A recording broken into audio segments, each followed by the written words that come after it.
তিনিচুকীয়া সাপ্তাহিক বজাৰক লৈ বিমূৰত থলুৱা ব্যৱসায়ীসকল। গুলিয়াই মাৰিলেও মাৰক, আমি ইয়াতেই বহিম, মৰিবলৈও সাজু আছোঁ আমি। এগৰাকী থলুৱা ব্যৱসায়ী মহিলাৰ ক্ষোভ। দেওবৰীয়া বজাৰ উপলক্ষে তিনিচুকীয়াস্থিত চেনাইৰাম উচ্চতৰ মাধ্যমিক বিদ্যালয়ৰ সমীপত থলুৱা তথা খিলঞ্জীয়া ব্যৱসায়ী মহিলাসকলক বহিবলৈ নিদিয়াত এনেদৰে প্ৰশাসনৰ ওপৰত ক্ষোভৰ বহিঃপ্ৰকাশ কৰিলে এগৰাকী মহিলাই। উল্লেখযোগ্য যে তিনিচুকীয়াৰ ঐতিহাসিক দেওবৰীয়া বজাৰখন আজি প্ৰায় 2 সপ্তাহমানৰ আগত গেলাপুখুৰী বাইপাছলৈ স্থানান্তৰ কৰা হৈছিল যদিও কাৰিকৰী দিশত ত্ৰুটি ৰৈ যোৱা সপ্তাহৰ পৰা অনিৰ্দিষ্ট কাললৈ বন্ধ কৰি দিয়া হয়। দুবেলা দুমুঠি ব্যৱসায়ৰ জৰিয়তে পেট পোহপাল দিয়া ক্ষুদ্ৰ ব্যৱসায়ীসকলে আজি পুনৰ আগৰ স্থানতে বজাৰত বহিবলৈ লোৱাত প্ৰশাসনে বাধা প্ৰদান কৰাত এনেদৰেই ক্ষোভ ব্যক্ত কৰিলে মহিলাগৰাকীয়ে।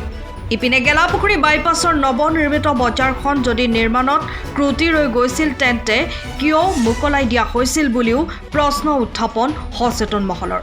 এতিয়া তিনিচুকীয়া পৌৰসভাই সাপ্তাহিক বজাৰখনক লৈ হৈ থকা এনেবোৰ সমস্যাৰ ওপৰত কি স্থিতি গ্ৰহণ কৰিব সেয়া সময়তে লক্ষণীয় হ'ব।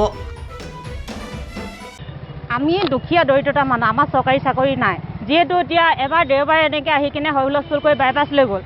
বাইপাছত আমাৰ তাত ওপৰত চিট উঠি কিনে আমি মাইকী মানুহে কেতিয়াও কেব দাঙি কিনে আমি ওপৰ তলত উঠি কিনে আমি চব্জি বিজনেছ কৰিব নোৱাৰোঁ। কাৰণ কেলৈ আমাৰ যিহেতু চৰকাৰী চাকৰি নাই, আমি বেপাৰ বাণিজ্য কৰিয়ে ল'ৰা ছোৱালীক পোহপাল দিব লাগিব, নিজে এমুঠি খাব লাগিব। এতিয়া এনেকুৱা আজি আহি কিনে পুলিচ প্ৰশাসনে এনেকুৱা মাৰপিট কৰিছে, মিউনিচিপালৰ গাড়ী আনি কিনে বস্তু ভৰাবলৈ লৈছে। এনেকুৱা কৰিলে কেনেকৈ হ'ব বাৰু? আমাৰ কি দুখীয়া পেটটো মাৰিবলৈ বিচাৰিছে নি চৰকাৰে? আমি ইয়াতে বহিম, আমি ইয়াতে বজাৰ কৰিম, আমাৰ দুখীয়া ল'ৰা ছোৱালীকেইটাক পোহপাল এটকাকৈ দুটকাকৈ ইয়াতে কৰি কিনে ইয়াতে বজাৰ কৰি ইয়াতে খাম। কাৰণ কেলৈ বাইপাছ যাবলৈ হ'লে আমাৰ টুকটুকি ভাড়া যদি তিনিচুকীয়া ৰাইজে যায়, যাওঁতে 50 টকা, আহোঁতে 50 টকা, 100 টকা খৰচ কৰি কেনেকৈ বাইপাছ গৈ কিনে চব্জি কিনি আনিব? আমাৰ তাত কাষ্টমাৰ নহ'ব। যিহেতু এতিয়া আমি এতিয়া চাওক না, কেনেকৈ আমি এতিয়া সেই তাত গৈ কিনে সেই ইমান দূৰ দূৰণিত গৈ কিনে বজাৰখন দিব নোৱাৰোঁ। 2 তলা মহত উঠি কিনে আমি নিজৰ পেটৰ বিষত মৰি কিনে কেব উঠাই কিনে দাঙি কিনে আমি বস্তু উঠাই কিনে বিক্ৰী কৰিব নোৱাৰোঁ। চৰকাৰে আমাক কিয় ইমান এনেকুৱা শাস্তি দিছে? আমাক যদি মাৰিব আছে ইয়াতে গুলি কৰি মাৰি দিয়ক না, আমি ভয় নকৰোঁ, মৰিবলৈ সাজু আছোঁ। আমাৰ চৰকাৰী চাকৰি নায়েই, দুখীয়া দৰিদ্ৰতা মানুহৰ চৰকাৰী চাকৰিও নাই। যিমান হেৰি কৰিলেও মেলিলেও আমাক মানে কোনোফালে সুবিধা নায়েই। অৰুণোদয় আঁচনি দিছে, এইফালে বয় বস্তুৰ দাম বঢ়াই দিছে, আলু তেল পিঁয়াজৰ কিমান দাম বঢ়াইছে, চব্জি কিমান দাম, খাব নোৱাৰোঁ। এনেকুৱা গতি কৰিছে চৰকাৰে। নেপাওঁ, কেতিয়াও কোৱা নাই। যোৱা দেওবাৰে ইয়াত দি দিছিলে বহিবলৈ, আজি এই দেওবাৰে নেক্সট এতিয়া একদম পুলিচ প্ৰশাসনে আহি কিনে হয় হুলস্থুল কৰিছে। আমি কেনেকৈ উঠি কিনে আকৌ তাত যাওঁ? আমাৰতো পইচা লাগিব, তালৈ যাওক, ইয়ালৈ আহক, তালৈ যাওক। চৰকাৰক কি আহ্বান জনাব, প্ৰশাসনক কি আহ্বান জনাব?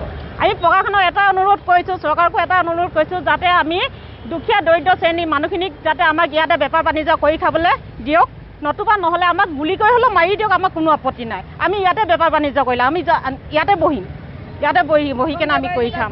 আপোনালোকৰ বিক্ৰী বাৰ্তা ইয়াৰ দৰে নাই, বিক্ৰী বাৰ্তা নাই। তাতো ৰাস্তাত বহিবলৈ নিদিয়ে, পুলিচ প্ৰশাসনে মাৰধৰ কৰিছে। আৰু ওপৰ তলত কোন মাইকী মানুহ, চব বয়সস্থ মাইকী মানুহ, কোনে ইমান ডাঙৰ ডাঙৰ কেব দাঙি কিনে ওপৰ তলত যাব পাৰিব?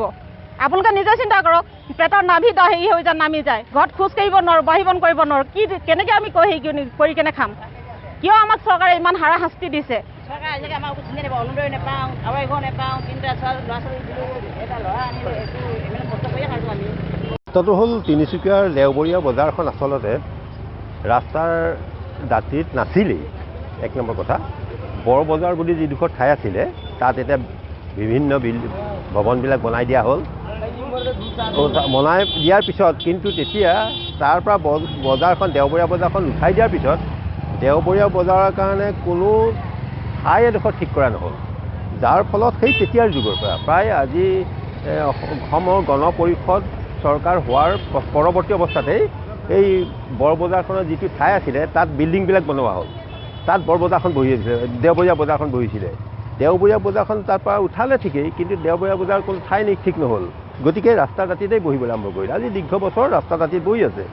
এতিয়া প্ৰশ্নটো হ'ল যে ৰাস্তা দাঁতিত বহি থকাৰ কাৰণে আমাৰো আপত্তি আছে, কাৰণ ৰাস্তাৰ যোগাযোগটো বেয়া হয়, কিন্তু তাৰ কাৰণে উপযুক্ত ঠাই সন্ধান কৰিছিলে। মই নিজে এজন সাংবাদিক হিচাপে ঠাই এডোখৰ দেখুৱাই দিছিলোঁ। সেইডোখৰ হ'ল এই যিটো এতিয়া এই ভৱন আছে, এতিয়া PWDৰ যিটো হেৰিয়াৰ ভৱন আছে, তেওঁলোকৰ গৃহ বিভাগৰ ভৱন আছিলে, হেৰিয়াৰ গৃহ নিৰ্মাণৰ ভৱন আছিল, তাত এতিয়া কোনো অফিচ চফিচ নাই। সেই গোটেই এৰিয়াটো প্ৰায় 7-8 বিঘা মাটি আছে। সেই মাটিখিনি আমি পৰামৰ্শ দিছিলোঁ যে সেই মাটিখিনি যিবিলাক বেদখল কৰাইছে উচ্ছেদ কৰি বজাৰখন তালৈ লৈ যাওক। এইখিনি কৰ্ণালয়লৈ গ'ল, ভিতৰলৈও হ'লহেঁতেন, ৰাস্তাও নহ'লহেঁতেন, টাউনৰ মাজত হ'লহেঁতেন। কিন্তু তেখেতসকলে সেইটো নকৰি পৰৱৰ্তী অৱস্থাত বাইপাছৰ দাঁতিত এটা দুমহলীয়া ভৱন বনালে। তাত যোৱা দেওবাৰে দেখিলোঁ প্ৰথম বজাৰ বহিলে। কিন্তু বজাৰ বহাৰ পিছত তেতিয়া শুনিবলৈ পোৱা গৈছে যে তেওঁলোকৰ আচল কাৰণটো এতিয়ালৈকে আমি জনা নাই। তেওঁলোকে হয়তো কৈছে যে ভৱনটোৰ কিছু নিৰ্মাণ ত্ৰুটি আছে, যাৰ কাৰণে বজাৰখন আকৌ লৈ অহা হ'ল। যি কি নহওক, বজাৰখন যদি নিৰ্মাণ ত্ৰুটি আছিলেই তেতিয়াহ'লে বজাৰখন খোলাৰ আগতে ভৱনটোৰ তেওঁলোকে পৰীক্ষা নিৰীক্ষা কৰিব লাগিছিলে। এতিয়া শুনিবলৈ পোৱা গৈছে যে আচলতে কিছুমানে কৈছে নহয়, সেইটো কাৰণ নহয়, বজাৰখন তিনিচুকীয়া সমষ্টিৰ বাহিৰত পৰি যোৱাৰ কাৰণে আকৌ ইয়ালৈ লৈ অহা হ'ল। কিন্তু কোনটো সত্য আমি নাজানো, সেইটো তেওঁলোকে ক'ব পাৰিব। এতিয়া প্ৰশ্নটো হ'ল যে যিহেতু আমাৰ এই বজাৰখনলৈ জিলাখনৰ বিভিন্ন দূৰ দূৰৰ পৰা মহিলাসকল আহে, থলুৱা মহিলাসকল আহে বেপাৰৰ কাৰণে। তেওঁলোকে ইয়াৰ পৰা দুপইচা অৰ্জন কৰি পৰিয়াল চলায়। গতিকে তেওঁলোকৰ কথা আমি চিন্তা কৰিব লাগিব। গতিকে তেওঁলোকক এতিয়া এবাৰ তালৈ লৈ গ'ল, তাত আকৌ বহি পেলাই আকৌ ইয়ালৈ লৈ আহিলে, তেওঁলোক অনিশ্চয়তাত আছে। কাৰণ তেওঁলোকতো জীয়াই থাকিব লাগিব নহয়। গতিকে আমাৰ এটা কথা যে ৰাস্তাৰ দাঁতিত বহাৰ কাৰণে নিশ্চয় যোগাযোগৰ অসুবিধা হৈছে। গতিকে টাউনৰ সমীপত সহজতে গ্ৰাহক তেওঁলোকে পাব। তাত গৈ গুচি গ'লে সেই অঞ্চললৈ ইয়াৰ যিমানখিনি গ্ৰাহক আছে সেই গ্ৰাহকখিনি আৰু তালৈ নাযায়। তেওঁলোকে আকৌ সেই মূল দৈনিক বজাৰলৈ যাবলৈ আৰম্ভ কৰি তালৈ নাযায়। অৰ্থাৎ যিখিনি থলুৱা ব্যৱসায়ী আহিছিলে তেওঁলোকে মাৰ খাই গৈছে। গতিকে আমি আশা কৰিম টাউনৰ সমীপতে যাতে আহল বহল ঠাইডোখৰ আমি দেখুৱাই দিয়া ঠাইডোখৰ হ'ব পাৰে, বা এতিয়া SDC অফিচটো তালৈ গুচি যাব, যিটো হেৰিয়ালৈ গুচি যাব DC অফিচৰ ওচৰলৈ, সেই এটা বিৰাট এৰিয়া, তাতো বজাৰখন হ'ব পাৰে। নেতিও মই কোৱা নিচিনাকৈ PWD গৃহ নিৰ্মাণৰ যিটো ভৱন সেইটো এতিয়া এনেই পৰি আছে। গোটেই মাটিডোখৰ 7 বিঘা মাটি আছে। সেই গৃহ নিৰ্মাণৰ ভৱনবিলাক যদি উঠাই, তাত বেদখলবিলাক উঠাই বজাৰখন তালৈও লৈ যায়, তেতিয়া টাউনৰ মাজতে থাকিব, ওচৰো হ'ব আৰু মানুহৰ যাতায়াতৰো কোনো অসুবিধা নহ'ব। আমি প্ৰশাসনক আশা কৰিম, প্ৰশাসনৰ ওচৰত আমাৰ দাবী যে তেখেতসকলে যাতে টাউনৰ সমীপতে আহল বহল ঠাই নিশ্চয় ইয়াত আছে, বিচাৰিলৈ ওলাব, আৰু সেইখিনি আমি দেখুৱাই দিছোঁ। সেইখিনি ঠাইলৈ এই বজাৰখন নিয়াৰ ব্যৱস্থা কৰক। কাৰণ দুখন বজাৰ হ'ব পাৰে, বৃহৎ ডাঙৰ টাউন, এতিয়া ডাঙৰ টাউনত দুখন বজাৰ হয়। এতিয়া তাত যেতিয়া ভৱনটো বনায় তাত এখন বজাৰ হওক, আপত্তি নাই। কিন্তু ইয়াত টাউনৰ মাজত এই বজাৰখনো থাকক। গতিকে সেইটো ক'লোঁ, জিলা প্ৰশাসনক আমি আগতে অনুৰোধ জনাইছোঁ যে বজাৰখন টাউনৰ সমীপত আহল বহল ঠাইত, আৰু ঠাইও দেখুৱাই দিছিলোঁ। কিন্তু কি কাৰণে সেইটো হোৱা নাই আমি নাজানো। আমি আশা কৰিম ভৱিষ্যতে নিশ্চয় কিবা এটা প্ৰশাসনে কৰিব। কি কৈছে? ইয়াত বহিব নহ'ব, উঠি যাবলৈ কৈছে। ক'ৰ পৰা আহিছে আপোনালোক? গোলাঘাটৰ পৰা। অহা যোৱা এতিয়া ভাড়াটো ওলাবনে আপোনালোকৰ? ভাড়া ক'ত ওলাব এতিয়া? গতিকে প্ৰশাসনক কি জনাব, কি আহ্বান জনাব? এতিয়া ইয়াত বহিবলৈ ইয়াত ভাল হ'ল, তাত বজাৰ গাঁৱলীয়া জেগা, ইমান হাবি জেগা কোন আহিব? বজাৰ দিলেই নহ'ব, বিক্ৰী মানুহ হ'ব লাগিব। জেগা ভাল নালাগে নহয়, বস্তু বিক্ৰী ভাল হ'ব লাগিব। হয়।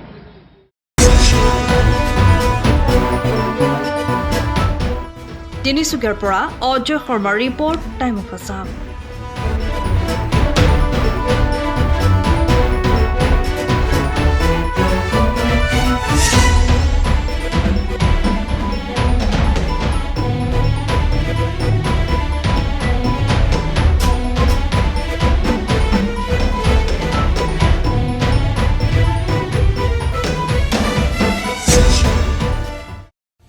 সময়ৰ খবৰ সময়ত পাবলৈ ফ'ল' কৰক টাইম অফ আছাম।